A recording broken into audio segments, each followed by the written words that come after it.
Welcome back to our deep dive. It's really easy to picture historically black colleges and universities, HBCUs, as maybe something from the mid-20th century or perhaps the civil rights era. Mm-hmm.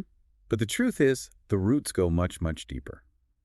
We're talking about dozens and dozens of these vital institutions founded before 1950.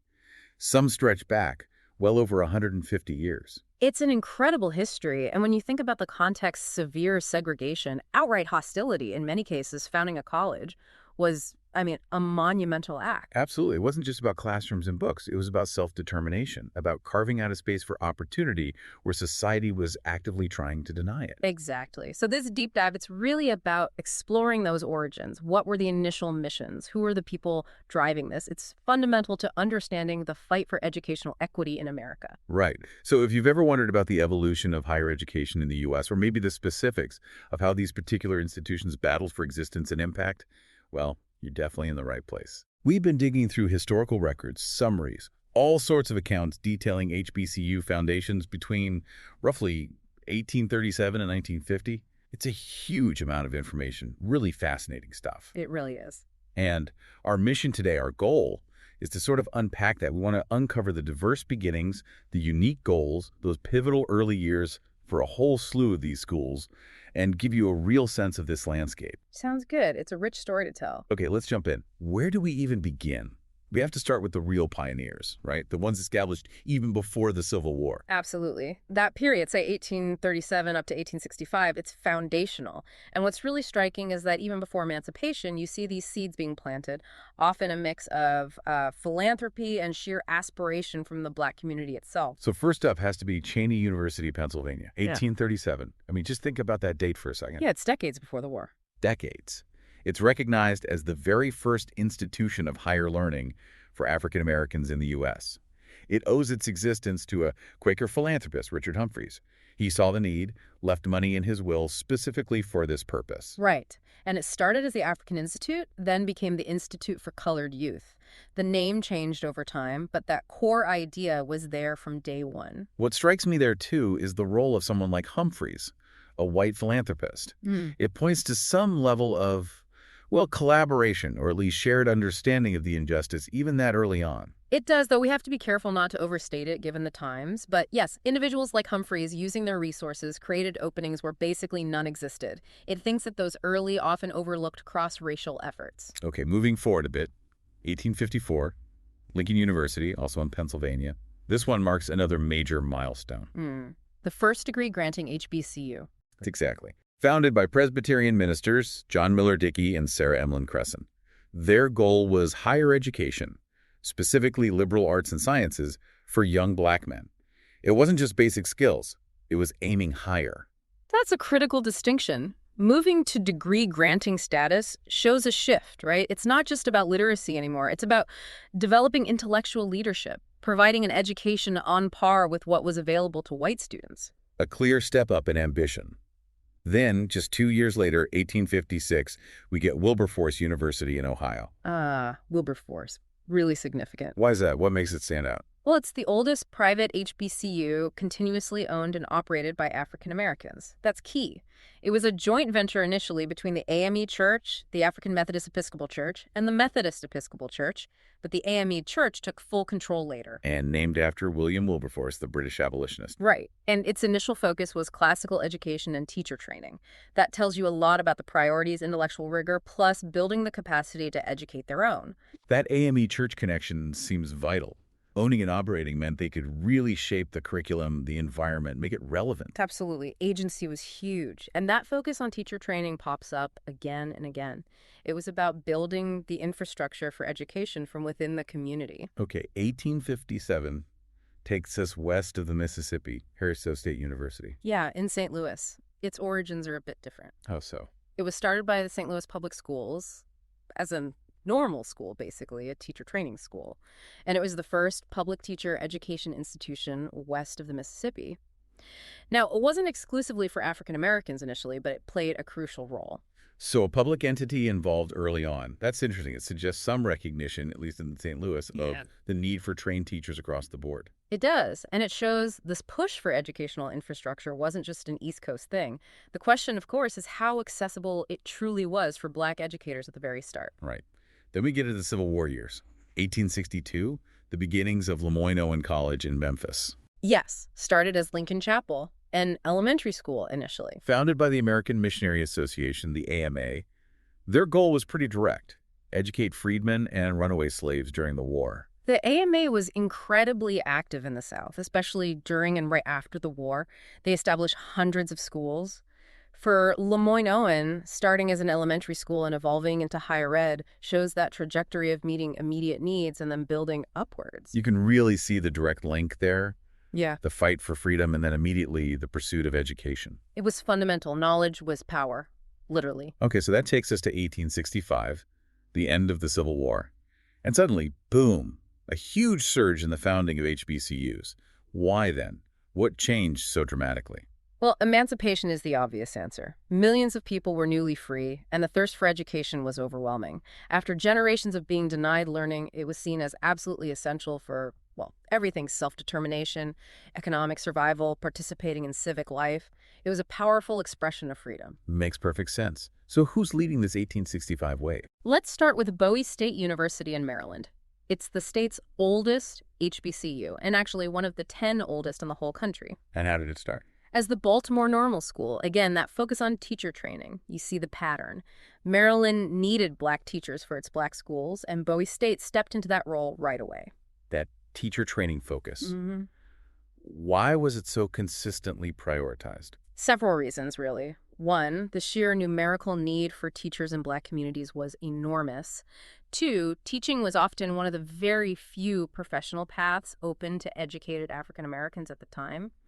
And maybe most importantly, training their own teachers meant communities could ensure education was culturally relevant, fostering pride, not just academics. Control over the narrative, anyway. Absolutely. Also in 1865, we have the roots of Clark Atlanta University. Now, the university itself formed from a merger later on, but the parent institution started here. Right. Atlanta University and Clark College, both trace back to 1865. And Atlanta University is particularly notable, isn't it? Yes, it was the first HBCU to award graduate degrees to African Americans. That's significant. Clark College, meanwhile, was founded by the Freedmen's Aid Society, focusing more on the undergraduate level. So right from 1865 in Atlanta, you have one institution aiming for graduate-level scholarship and another focused on undergraduate access. What does that tell us? It tells us the vision was broad even then. It wasn't just about basic literacy. There was an immediate understanding of the need for advanced scholarship, for leadership development at the highest levels, alongside the crucial work of providing foundational college education, a multi-pronged approach. Fascinating. And still in 1865, another huge one, Shaw University in Raleigh, North Carolina. Shaw has a massive claim to fame, the first HBCU founded in the South after the Civil War. Wow. Okay. Established as the Raleigh Theological Institute by the American Baptist Home Missionary Society. Right. And its early impact was staggering. They educated something like nearly 1,000 formerly enslaved people in just the first 4 years. Imagine the challenges, though, being the first in the post-war South. Oh, I can only imagine. Intense hostility, minimal resources, probably constant threats. Exactly. Building a safe learning space would have required immense courage from everyone involved: founders, teachers, students. It's hard to overstate the bravery that took. Incredible resilience. Okay, let's round out 1865 with Virginia Union University in Richmond. VUU was formed through merging earlier institutions, like the Richmond Theological Seminary, Its goal? to provide higher education in a specifically religious environment for the newly emancipated. We see this a lot, the strong connection to faith-based organizations. Yeah, that religious underpinning seems almost universal Mhm. in these early years. Why was that link so strong? Well, practically speaking, churches often had the only existing infrastructure, buildings, networks, some level of organization that the Black community could readily access or control. Plus, there was a powerful moral and spiritual dimension. Education and faith were seen as deeply intertwined paths to upliftment and liberation. The church was the center of life for many. Right, it provided a framework, a support system, when society offered little else. Precisely. Okay, so the Civil War ends and the floodgates open. Let's move into that next decade, 1866 to 1875. What are the key trends we see? We see continued rapid growth, absolutely, but also maybe a bit more diversification. Institutions are solidifying, expanding beyond just teacher training or theology, forging distinct identities. Makes sense. Let's look at 1866, Edward Waters University in Florida. Founded by the AME Church. It holds the title of Florida's first HBCU. Specifically created to educate freedmen and their children, and that AME affiliation continues right to this day. It really highlights the long-term commitment of denominations like the AME Church. They weren't just starting schools, they were investing for generations. It provided stability and a guiding ethos. Also, 1866, very famous name, Fisk University in Nashville. Ah, Fisk, yes. Established to educate newly freed slaves, named for General Clinton B. Fisk of the Freedmen's Bureau. And it developed into a top-tier liberal arts institution. But everyone knows Fisk because of Fisk Jubilee Singers. Exactly. Their story is incredible in its own right. How important were groups like the Jubilee Singers for these early schools? Was it just about music? Oh, it was far more than just music. They were absolutely critical for fundraising. They toured the U.S. and Europe, raising enormous sums, essentially saving Fisk and other institutions from financial collapse. But they were also cultural ambassadors. How so? They introduced white audiences nationally and internationally to the dignity and artistry of Black spirituals and music. They challenged racist stereotypes and raised awareness about the very existence and purpose of these new colleges. They were powerful advocates. Wow. Fundraising, ambassadorship, cultural preservation, all through music. That's amazing. It really is. Okay, another 1866 founding, this one with a unique origin story. Lincoln University in Missouri. Yes, this one is remarkable. Founded primarily by African-American soldiers, veterans from the 62nd and 65th United States Colored Infantries of the Civil War. Soldiers pooling their money to start a school. Exactly. They started it as the Lincoln Institute. It's just an incredible example of self-reliance and foresight. These men had fought for freedom, and then they immediately turned their attention to securing the intellectual tools needed to live as free citizens. That says so much about their understanding of what freedom truly meant. It wasn't just the absence of chains. Not at all. It was about empowerment, knowledge, opportunity. Their actions speak volumes. Also, 1866, down in Mississippi, we have Rust College. Right. Founded in Holly Springs. Interestingly, it was initially chartered as Shaw University. Wait, another Shaw University? Yes, that caused some confusion, understandably.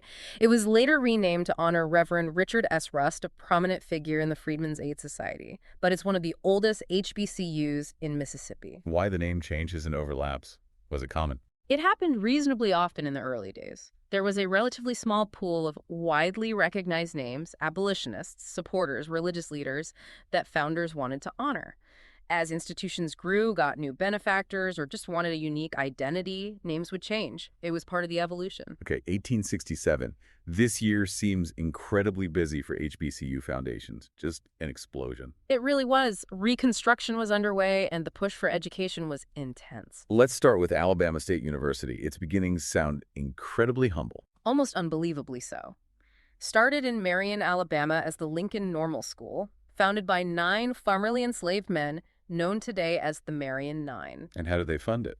They raised just $500. That's it. An initial $500 pulled together by these 9 men to start a school. It's just a stunning example of grassroots determination. Absolutely inspiring. The commitment is just, wow. Yeah. Also, 1867, Barber Scotia College in North Carolina. Yes, formed eventually from the merger of Scotia Seminary and Barber Memorial College, established by the Presbyterian Church. And its initial focus was specific, right? Right.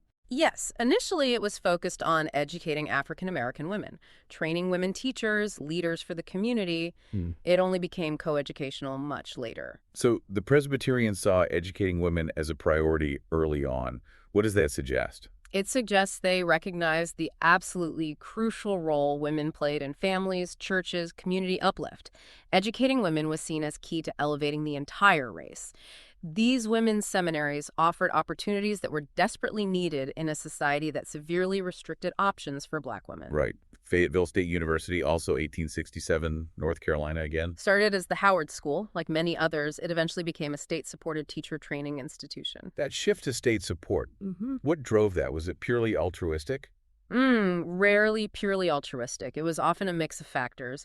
Growing political pressure from Black communities, a recognition by the state of the need for Black teachers, even in a segregated system, and sometimes federal incentives tied to education funding. But the funding was almost always unequal. State support for Black schools lagged far behind white institutions. It was a step, but often a small and grudging one. The separate but equal fallacy in action. Precisely. Okay.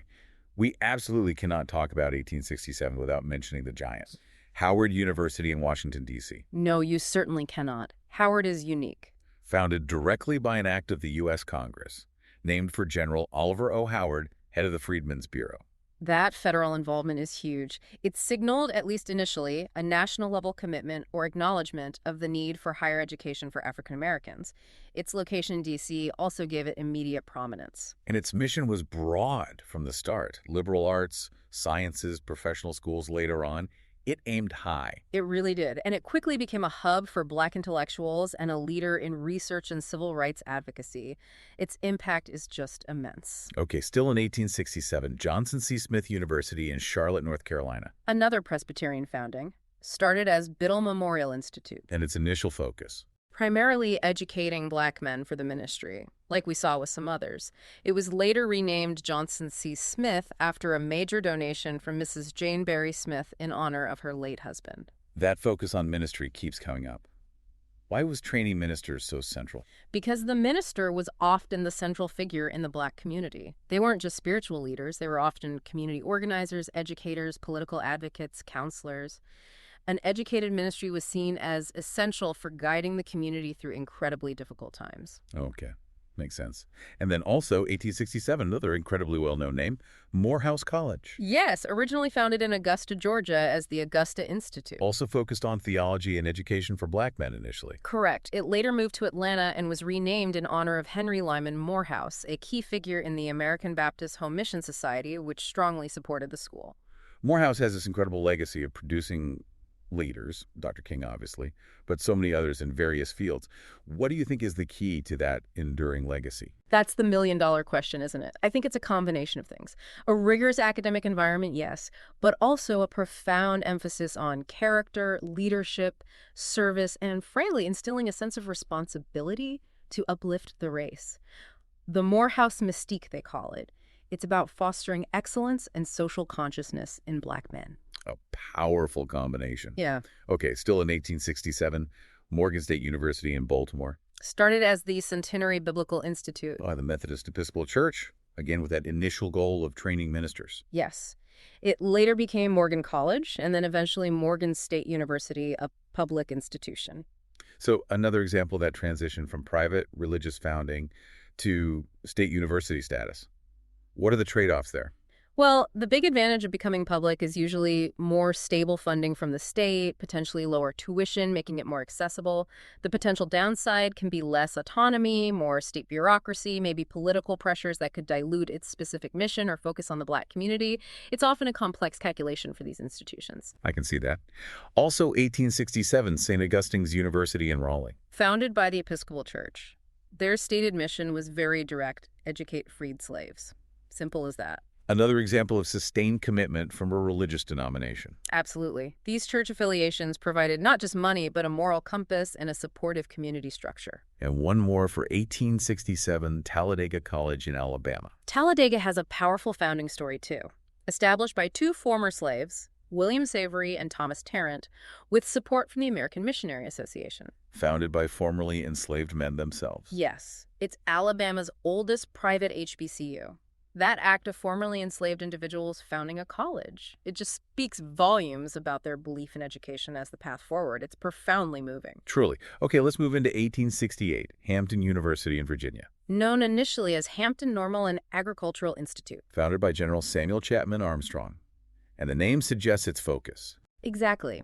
A dual focus on teacher, normal training, and practical vocational skills, agriculture, trades. This reflected Armstrong's particular educational philosophy, often called the Hampton model. We'll be back after a quick break. Hey there. Welcome to Good Advice Giver. First, we want to start by saying a massive thank you for tuning in today. Whether you're a long-time listener or you're joining us for the first time, we're truly grateful to have you here. We know you've got a lot of options when it comes to podcasts, so the fact that you're spending your time with us means the world. So thank you. That's right. We're excited to have you with us because here on Good Advice Giver, we cover just about everything. Whether you're interested in sports, relationships, sex, money, finances, business, Digital marketing, music, education, movies, comedy, or something else entirely. We've got it all. No topic is off limits here, and we dive deep into real, meaningful conversations that matter. We've also got a mix of male and female hosts, so you're always getting a well-rounded perspective on every topic we cover, from business strategies to personal development, from car shopping to digital products like affiliate marketing. We bring a little bit of everything to the table. Our goal is to offer advice, insights, and some laughs along the way to make sure you feel welcome and engaged, no matter what brought you here. And it doesn't stop there. We're not just about giving great advice, we're about action. On this podcast, we even sell products and services we believe in, from affiliate marketing opportunities to cars and more. So whether you're looking to boost your business or find practical ways to improve your everyday life, you're in the right place. As always, we want you to stay connected with us. Be sure to download this episode so you can listen anytime, anywhere, whether you're commuting, working out, or just relaxing. And while you're at it, follow us on social media. We're on Instagram, Facebook, Twitter, you name it.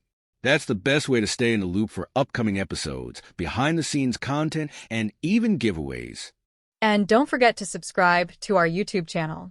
We're posting extra content there, including video podcasts and deep dive discussions you won't want to miss.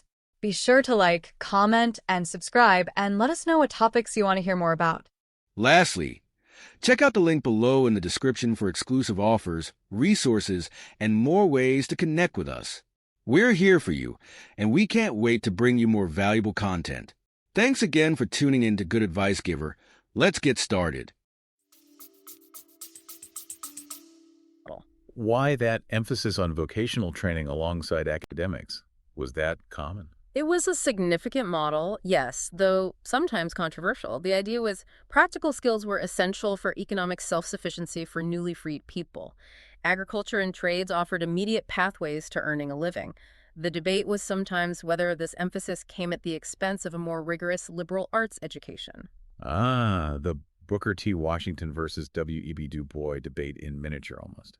In some ways, yes. It reflected different philosophies on the best path to racial upliftment. Okay, 1869, Claflin University in South Carolina. Founded by Methodist missionaries. Claflin has a really interesting distinction. What's that? It was the first university in South Carolina that was open to all students, regardless of race or gender, right from its founding. Wow, in 1869, South Carolina.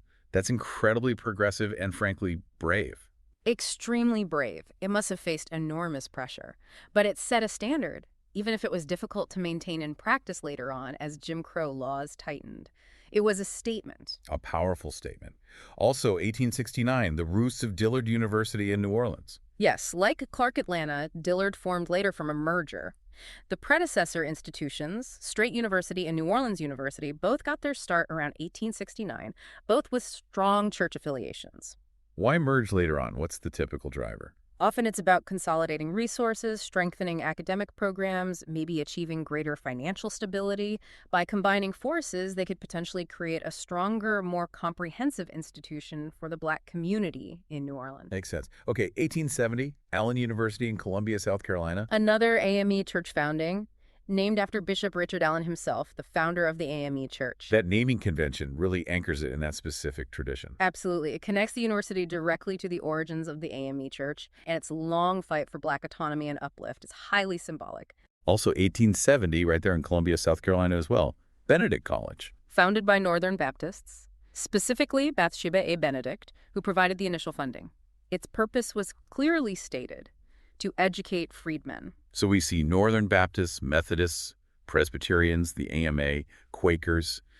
Why were these Northern religious groups so invested in Southern Black education? Many felt a strong moral and religious obligation after the Civil War. It was tied to abolitionist sentiments, a belief in the equality of souls, and a desire to help the formerly enslaved transition to freedom. They saw education as absolutely vital for spiritual, economic, and social progress. They had resources and organizational capacity that were desperately needed. Okay. 1871 takes us to Alcorn State University in Mississippi. This one's a landmark. Huge landmark. Alcorn was the first Black land-grant college in the United States. The first one. Established under the Morrill Land Grant Acts, named after the Mississippi governor at the time, James L. Alcorn.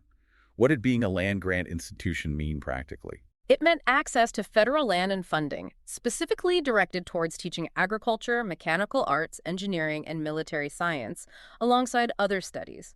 For Black communities in the agrarian South, this was potentially transformative. It provided public resources for practical education vital for economic development. But there's a catch. Right, always a catch. While the Second Morrill Act required states to either admit Black students to existing land-grant schools or establish separate ones, which is what usually happened, the funding for these Black land-grant institutions, the 1890s institutions as they're often called, was consistently and dramatically less than their white counterparts. Separate, but deeply unequal. So a crucial step, but still within that unequal system. Exactly. 1872, Paul Quinn College in Texas. Founded by AME church preachers, started in Austin, later moved to Waco, and now in Dallas, again focused on educating freed slaves and their children. The fact that it was preachers who founded it really highlights that integration of roles we talked about. Yes. Religious leaders were community leaders in almost every sense. They saw a need for education, and they took the initiative, often with very few resources beyond their faith and determination. Incredible. 1873 brings us the University of Arkansas at Pine Bluff. Started as Branch Normal College. As the name suggests, it was established as a branch of the main white Arkansas Industrial University, specifically for training Black teachers. Another example of the state creating a separate institution. Yes, it became a land-grant institution later under the 1890 Act, similar to Alcorn, but its origin as a branch underscores the segregated approach. Also, 1873, Bennett College in Greensboro, North Carolina. Bennett has an interesting history. It actually started as a coeducational institution. Oh, I know it now as a women's college. Right. It transitioned later in the 1920s to focus exclusively on the education of African-American women. It became one of only 2 HBCUs exclusively for women, along with Spelman. Why that shift? What led Bennett to focus solely on women? It likely reflected a specific vision about the need for a dedicated space to cultivate the leadership and intellectual potential of Black women. In a society rife with both racism and sexism, creating an environment tailored to their needs, free from the specific dynamics of coeducation at that time, was seen as crucial for empowerment. A space for them to thrive without those additional pressures. Exactly. Okay, rounding out this period, 1875, Alabama A&M University. Founded as the Colored Normal School at Huntsville. And the founder's story is remarkable. Who was it? Dr. William Hooper Council. A former slave himself, he became its first president. Former slave founding what would become a university. Yes. And he successfully lobbied for it to become a land-grant institution as well. His leadership and vision overcoming his own past under slavery is just another testament to the incredible drive behind these schools. Absolutely profound. So as we move past 1875 into the late 19th and early 20th century, say up to 1950, what changes do we see? We see continued founding, though perhaps the pace slows slightly compared to that immediate post-Reconstruction boom. We definitely see more state-supported institutions emerging, often growing out of normal schools or high schools. The land-grant movement continues to shape many HBCUs. And maybe a broadening of focus beyond just theology and teaching. Yes, more emphasis on liberal arts, sciences, and increasingly specific vocational and technical fields beyond the initial agricultural and mechanical focus of the land-grant schools. You also see junior colleges starting to emerge later in this period. So the landscape keeps evolving. Let's touch on some examples from this later era. We won't hit every single one. There's so many, but some key developments. Okay. For instance, 1876, Prairie View A&M University in Texas. Another crucial land-grant institution established specifically for African Americans. 1877, Jackson State University in Mississippi, starting as Natchez Seminary, founded by the American Baptist Home Mission Society. Again, that Baptist support. Right. It moved to Jackson later and evolved into a state university. 1879, Livingston College in North Carolina, founded by the AME Zion Church. Another major Black denomination stepping up. And Payne College in Augusta, Georgia, 1882. Interesting because it was intentionally founded as an interracial effort between Southern white Methodists and the Colored Methodist Episcopal Church, later CME. An explicit attempt at collaboration. How common was that? Less common than institutions founded solely by Black denominations or Northern white groups, especially in the Deep South by the 1880s. Payne's founding is quite noteworthy for that reason. Okay. 1880s. Spelman College, 1881. We mentioned Bennett earlier. Spelman is the other historically Black college for women. Yes, started as Atlanta Baptist Female Seminary, received crucial early funding from the Rockefeller family, hence the renaming to honor Laura Spelman Rockefeller. Like Bennett, it focused on providing rigorous academic and leadership training for Black women. And Tuskegee University, 1881 in Alabama, founded by Booker T. Washington. Tuskegee is hugely significant, embodying Washington's philosophy of industrial education, self-help, and vocational training as the primary path to Black advancement, very much in the Hampton model tradition, but arguably even more influential under Washington's leadership. That emphasis on industrial education was central there. Absolutely. Agriculture, trades, domestic science, practical skills for economic independence. Then you have schools like Kentucky State University, 1886, Virginia State University, 1882, Florida A&M University, 1887, all starting around this time, often as normal or agricultural mechanical schools, frequently with state support and land grant status. Exactly. The state role becomes more prominent, especially with the requirements of the Second Morrill Act in 1890, pushing for the creation of these separate land grant institutions if states wouldn't integrate. And into the 1890s, schools like North Carolina A&T State University, 1891, Delaware State University, 1891, South Carolina State University, 1896, Savannah State University, 1890, West Virginia State University, 1891. A lot of state-supported, often land-grant institutions founded in this decade.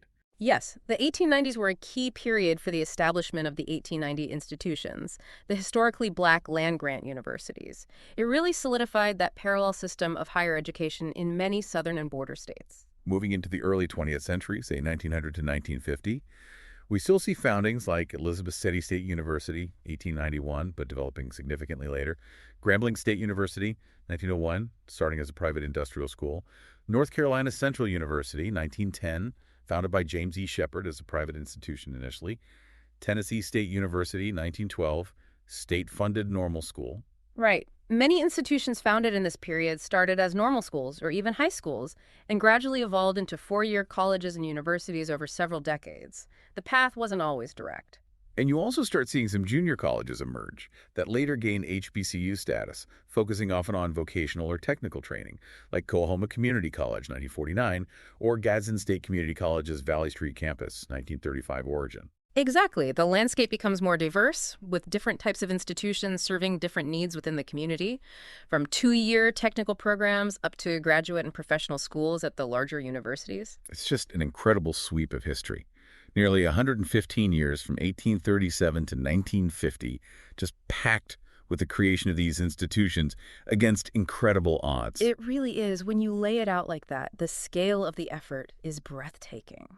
So looking back over this whole deep dive, all these foundings, these stories, what are the big takeaways for you? What really stands out? I think first, the sheer resilience and the unwavering belief in education within the Black community itself.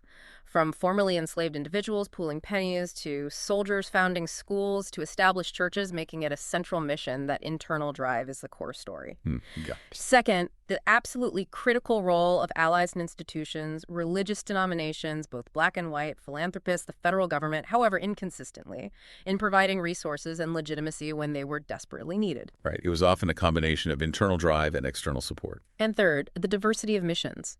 Yes, teacher training and theology were crucial early on, but it quickly expanded to liberal arts, sciences, agriculture, trades, graduate studies, women's education. It was about building a comprehensive educational ecosystem. That diversity is key. It wasn't monolithic. And for you listening to this, maybe the aha moment is just realizing the depth and breadth of this history. It's not just a handful of famous names. It's a vast network built over generations, often in the face of unimaginable adversity. Absolutely. And understanding that history is crucial for appreciating the legacy. These institutions weren't just schools. They were incubators of leadership, engines of social mobility, preservers of culture, and vital centers for the civil rights movement and beyond. Their contribution to American society is profound. It truly is. Their continued existence and importance today is a direct link back to those founding principles. So, maybe the thought to leave you with is this. Considering these origins, born from struggle but fueled by an incredible vision for a better future through education, what does the continuing story of HBCUs tell us about the enduring power of knowledge and the ongoing work needed to achieve true equity in our society today? And how might the lessons from their founding inform how we think about access and opportunity in higher education for all students now? Powerful questions to ponder. Their history is not just history, it's a living legacy with lessons for today. Today is your lucky day. Today is the day that our $3 website works for you, paying you directly to your PayPal daily.